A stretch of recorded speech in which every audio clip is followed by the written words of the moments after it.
రాజన్న సిరిసిల్ల జిల్లాలో జాతీయ లోక్ అదాలత్ విజయవంతమైంది. జాతీయ లోక్ అదాలత్ వివిధ కేసుల్లో కక్షిదారులు హాజరయ్యారని జడ్జి ప్రేమలత తెలిపారు.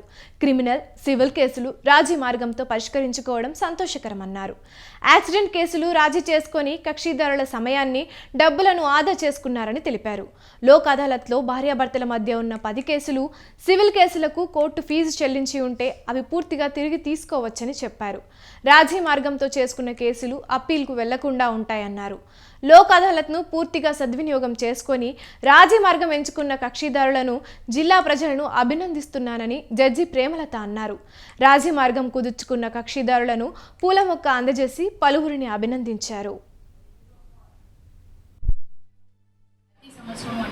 ప్రతి 3 నెలలకు ఒకసారి ఈ జాతీయ లోక్ అదాలత్ అనేది జరుగుతుంది. ఈ లోక్ అదాలత్లో అన్ని రకాల క్రిమినల్, కాంపౌండబుల్ క్రిమినల్ కేసెస్, రాజీ పడదగ్గ క్రిమినల్ కేసెస్, అదేవిధంగా అన్ని రకాల సివిల్ కేసెస్, అదేవిధంగా భార్యాభర్తల కేసులు, మెయింటెనెన్స్ కేసులు, మోటార్ వెహికల్ కేసులు, అన్ని రకాల కేసులు ఇక్కడ సెటిల్ అవుతాయి. అదేవిధంగా బ్యాంక్ కేసులు, బ్యాంక్లో కూడా మీరు లోన్ తీసుకొని ఉంటే ఆ 1 టైం సెటిల్మెంట్ కేసులు అన్నీ కూడా ఇక్కడ సెటిల్ అవుతాయి. పిఎల్సీలు సెటిల్ అవుతాయి. ఇక్కడ ప్రతి 3 నెలలకు ఒకసారి జరిగే ఈ లోక్ అదాలత్లో మీరు కనుక కేసులు సెటిల్ చేసేసుకుంటే మీకు మళ్ళీ దీనిపైన అప్పీల్ ఉండదు.